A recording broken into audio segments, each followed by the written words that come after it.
What's up, guys? So today's video is going to be simple. I'm going to be showing you how to change the oil on a 1998 Ford Ranger. So this here is my 1998 3.0 liter four-wheel drive 5-speed Ford Ranger. So for starters, when it comes to changing this thing's oil, whether you have an automatic or a manual, always make sure it's in gear. Leave it in gear, e-brake on. The tools you're going to need are simple. You're going to need a ratchet, and this socket size here is 11/16.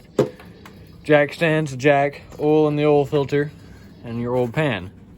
Another thing I recommend doing is getting gloves. Gloves are perfect just because there's going to be a lot of oil everywhere, so you're going to want to get gloves so the oil doesn't get all over your hands. Personal preference, but I would really recommend it. So step one's obviously going to be just as simple as taking it up, jacking it up. Now I always like to get the front two wheels off the ground, but that is purely me.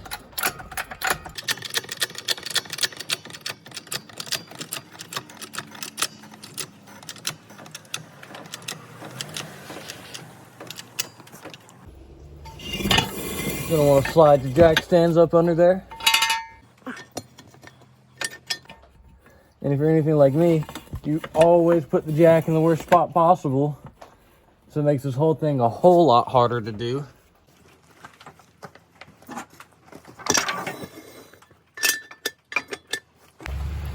And as you can see, it's just absolutely beautiful outside. Beyond grateful to have this little shop in here.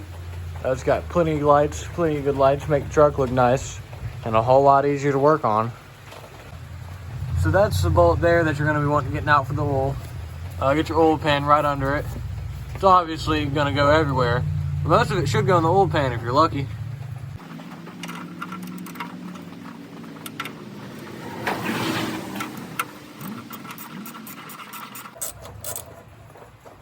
So once you get a little bit of drippage, I always like to quit using that and go in there with my hands. Now normally let the truck cool down, but I'm stupid and I didn't. This is about to be really hot.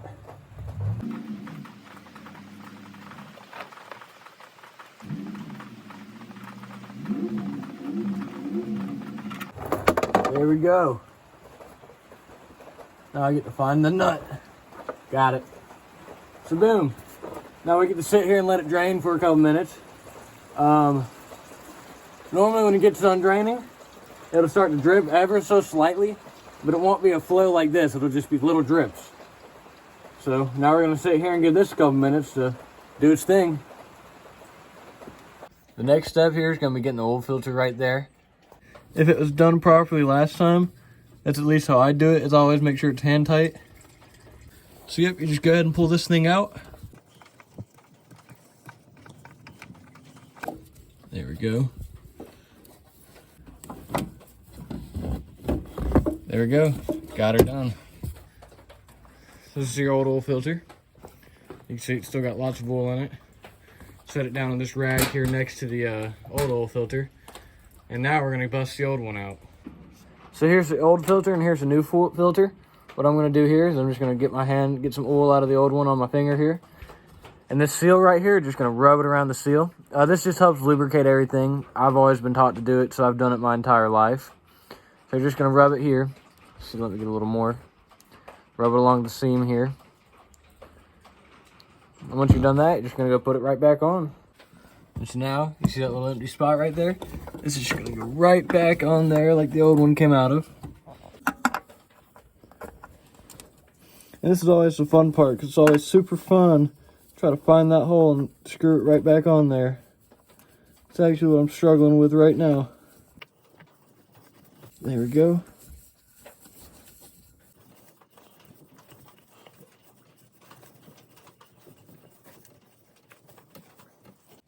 Had to take my glove off to get a better grip, but yep, pretty much just tighten her on there.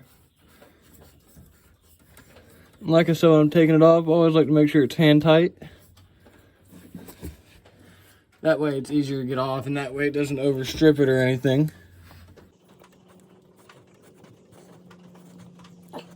There we go. We got the old bolt right here.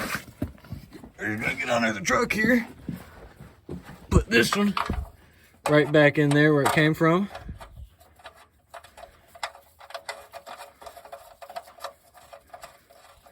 Now this one I would recommend tightening, just because it's your oil pan bolt. And you want that tight. Take off my glove real quick for that way I don't get the tools all oily. Just crank her on there. Oh, nice and tight like. Give her one more. And that should be good there. And now you get to put the oil back in it. Now for the 3.0 Ranger, your oil is gonna go in. Get this out of the way real quick. Fine, don't go out of the way. Oil's gonna go right in here. And if you look in there, it should be pretty well empty. So you're gonna grab your 5W20. Now they do call for 5W30s, but I've had much better experience with 5W20s, and that's what most Fords use. Get your funnel here. I'm gonna clean this one out real quick. Take about 4.5 quarts. This is a 5-quart jug. You can see here on the sides, it's got 4 quarts, you know, so on and so forth. So about right there, 4 liters is where I'm gonna put into it, maybe a little more. It is okay to overfill it, just not by much. I'm sure that's a given. You do want to slow pour so the oil doesn't come back out.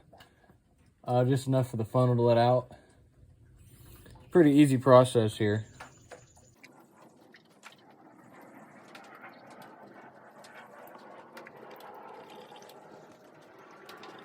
Let's see. Add about 1 quart left. All right. About 1/2 quart left. Perfect. Start her up. Take it out of gear. Clean the camera off.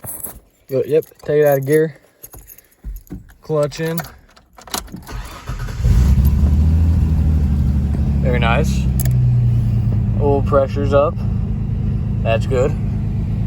Super cold, so the temp gauge ain't gonna do nothing. And I just let it run for a couple seconds.